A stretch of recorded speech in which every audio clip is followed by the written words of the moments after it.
Terre. Mon record à Montréal, c'est 7 ampères. C'est énorme.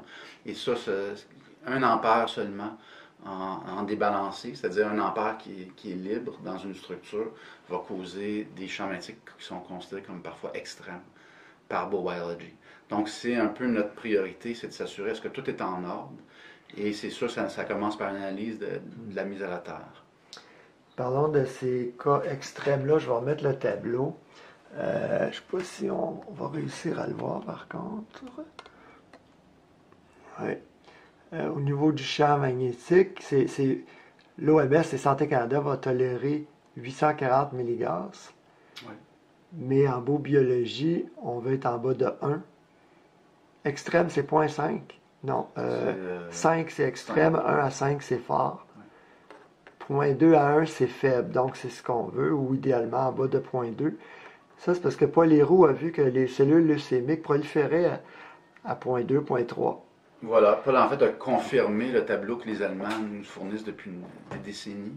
Donc en fait, plus les études augmentent et plus les résultats sortent, moi à chaque fois j'ai l'occasion, je recompare aux normes pour voir est-ce qu'on est toujours dedans. Et on est toujours dedans, ce tableau-là, à date, il semble être très fidèle. Et ça a été développé dans les années 90 par Wolfgang Mays, Ouais. mais basé sur la sensibilité des humains. Ces chiffres-là? Ces chiffres-là, ben, à ce que je sache, c'est basé sur une statistique d'études assez impressionnante. Et sur, oui, des études statistiques, mais des études aussi, ce qu'on peut observer ou non, des effets biologiques suite à des expositions. Comme par exemple le champ magnétique, déjà, il avait observé qu'il commençait à avoir des effets biologiques en haut de 20 nanotesla au 0.2 milligauss, ce que nous a confirmé Paul Héroux il y a 4 ans déjà. Donc, c'est là-dessus qu'ils ont basé, à ce que je cherche, leur tableau. À date, en tout cas, ça colle sur moi, qu'est-ce que je trouve dans l'environnement et ce que je vois comme amélioration de santé chez mes clients. C'est majeur. Problème de peau, problème d'étourdissement, problème de sommeil, réglé presque entièrement dans certains cas, juste à atténuer, sous les seuils recommandés. Pour les basses fréquences, est-ce qu'il y a autre chose à dire? On ne parle pas souvent du champ électrique, justement. Oui, le champ électrique, c'est très important dans la donne. La basse fréquence, souvent, c'est le champ magnétique. Là, On soupçonne même, pardon, que c'est peut-être le champ électrique qui causerait la leucémie plutôt que le champ magnétique. Oui. Je sais qu'au niveau biologique, le champ magnétique, lui, traverse le corps au complet. Donc, j'ai une excitation cellulaire partout dans l'espace tridimensionnel dans lequel on habite. Tandis que le champ électrique, lui, il va changer la polarité sur la surface de la biologie. Et donc là, la polarité va changer à l'intérieur du corps, mais à travers les membranes cellulaires. Donc c'est une exposition qui est vraiment différente au niveau biologique en finale, mais qui est très importante parce qu'on va avoir non seulement cette polarité-là qui est changée, parce que c'est de l'électricité alternative, il ne faut pas oublier, c'est pas comme la planète du tout. Il n'y a pas d'électricité alternative sur la planète, en tout cas à toute fin pratique zéro. C'est des courants continus. Même chose que le champ magnétique. Et d'ailleurs, c'est une des croyances que beaucoup de gens font erreur. Là. Donc, il n'y en a pas sur la planète.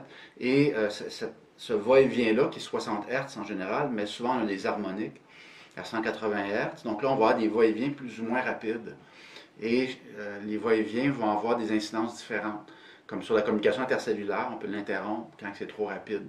Donc, il y a un paquet d'études, en fait, qui viennent pointer sur des effets assez généralisés par rapport à ce type d'exposition-là qu'on va retrouver. Le champ électrique, c'est le système nerveux, c'est la respiration la nuit. Pour moi, c'est le fonctionnement des glandes. Les allergies? Les allergies vont être affectées. Donc, le champ électrique est important. Puis, en général, on est trop exposé, pas mal tout le monde au Québec, on est trop exposé pour les champs électriques. Donc, on a un progrès à faire. Des fois, c'est juste de débrancher ce qu'il y a autour du lit, mais des fois, c'est pas suffisant. C'est le filage dans les murs, dans les planchers, dans les plafonds, qui vont amener l'exposition. Donc, Puis, à moins de 3 pieds de la tête, c'est ça? Même des fois, très loin. C'est vraiment curieux comme phénomène. J'ai fait des endroits où est-ce que même un appareil branché à 3,5 mètres de mon lieu de travail, puis je pensais même pas que ça allait avoir une incidence. Fait que là, je fais mon travail, puis tout ça, puis j'avais un champ électrique, je n'étais pas capable de me débarrasser. Fait que là à un moment donné, ben, tu débranches les affaires peu probables, hein, quand tu as envisagé tout ce qui était probable, puis ça n'a pas marché. Puis c'était l'imprimante à 3,5 mètres qui donnait un champ électrique considéré extrême aux travailleurs qui étaient électrosensibles. Donc, aujourd'hui, on fait attention, le champ électrique est émis par un fil ou par des couettes de fil dans des murs et va suivre le plus court chemin pour retourner au sol. Et parfois, ce plus court chemin-là, il est contre-intuitif, c'est bizarre. Mais il faut l'accepter, puis là, ben, on va gérer ces expositions-là. Par contre-intuitif, ça veut dire quoi? Ben, intuitivement, tu dis que ça va réduire au carré de la distance. Donc là, je passe à travers du bois, donc le bois va quand même freiner le potentiel. Mais ce que je réalise, c'est que tu as des équilibres qui se font. Donc j'ai des potentiel électrique un peu partout, ces parois. Puis il y a un équilibre général qui se fait. Fait que quand on vient rajouter ou enlever un potentiel là-dedans, j'ai un nouvel équilibre qui se forme, puis très curieusement, des fois, l'équilibre est très différent. Juste à débarquer un seul circuit, par exemple, ou ramener juste quelque chose de branché. Il y a des chambres à Montréal que j'ai faites, puis on a rajouté des sources pour faire baisser au lit. Donc, on vient même essayer de contrer.